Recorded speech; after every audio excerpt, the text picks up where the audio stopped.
ቶሎ ነው እንጂ እየጠበቅኩ እኮ ነው እንዴ። እኔ እኮ ያቀቀ መምጣት ደብሮት እኮ ነው የሚሆነው። ይገርምሻል፣ የእጁን ጥፍሮች ካየሻቸው ጡንቻ አላቸው በጣም ከማከኩ የተነሳ። እሷ ናት ላይ አንድ ያረገጠሽ ቅማል ብትገኝ እዚህ ምድር ላይ እኔ ልቅጠየቅ እያልኩሽ ይቅማል ኳራንቲን ካልሽውን ራሱን እግሩ ላይ ሲሆን ጫማው ላይ የሚለብሰው ነው ይመስለኝ። ይገርምሻል። እኔ ግን የምትላቸውን አንድም ነገር አይችበት አላውቅም። አንቺ የዋንሽ ምን ታውቂያለሽ? አንቺ ይገርምሻል። የበፊት ፍቅረኛው ማለት ነው ለልደትሽ ምን ልስጥሽ ሲላት ችግ ምንም አትስጠኝ ሱሪን ከቀየርክ ይበቃል ነበር ያለችው። ቲሸርት ሲቀየር እኮ የተቴር ነው የሚባል ልጅ እኮ ነው ሰፈር ውስጥ እኮ። ቢሆንም ግን ልቡ ስስ ነው እንዳይመስልሽ። በጭራሽ ልቡ ስስ አይደለም፣ ኩርቱ ነው ልቡ። በዛ ላይ ሴሰኛ ሰፈር ውስጥ አንድ ያላባለጋ ሴት ከተገኘች እኔ ልቀጣየር። ስሙ ማን ነው? ስሙን ታውቂዋለሽ? ስሙ ማን ነው? አዎ ተካልኝ ነው። ተካልኝ ደንቄም ተካልኝ ነው የሚሉት ሰፈር ውስጥ። ይገርምሻል። ግን እኮ እንደዚህ አይነት የሚያደርግ ልጅ አይመስልም። ማለት ሁሌ ስደውልለት ቤተክርስቲያን ነኝ ነው የሚለኝ። ሃይማኖተኛ ሃይማኖተኛ አታዝቂኝ በእናትሽ።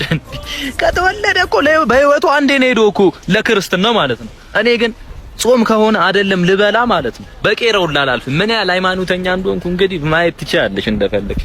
ቆንጆ ስለሆነ ይጫወትብኛል አይደል?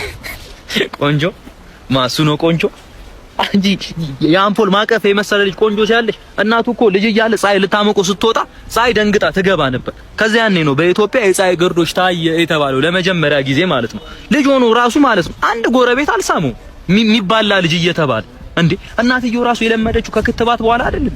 እኔ በጣም ግን የአባቷ አድናቂ ነኝ በዚህ አጋጣሚ ማለት ነው። አባትነት እምነት መሆኑን እኮ ለሰፈር ሰው አስጨብጭቦ ነው ያስመሰከረው። እኔ በጣም ነው ማደንቃቸው። ሁላችሁም ያው ናችሁ አስመሳዮች። ይኸውልሽ በጣም ይቅርታ እኔን ከሱ ጋር በጭራሽ አንድ እንዳታረጊ እንዴ። እኔ አስመጪ እሱ አስጠጪ ልጆች እያለን ራሱ የኔ ራት እኮ ክትፎ እሱ ይተኛል ተገርፎ፣ እኔ ባለ መኪና እሱ በእግሩ አውራ ጎዳና ለአውራ ጎዳና። እኔ ባለ ሀብት እሱ ችግሩ ማአት። እንዴት ነው እኔና እሱን አንድ የምታረጊኝ? በጣም ይቅርታ እንደዚህ እንዳታረጊኝ ይደብረኛል። ልዩነታችሁ ጉራማይሌ እንደሚባለው ነው። ምንም አይገባም። ይኸውልሽ ምንም እሱን ተይው።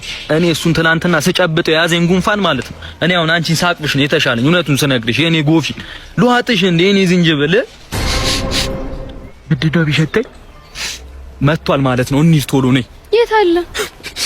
ይኸውልሽ እኔ ጠረኑን ከሰባተኛ ቅያስ ነው የምለየው። ነይ ቶሎ ነይ።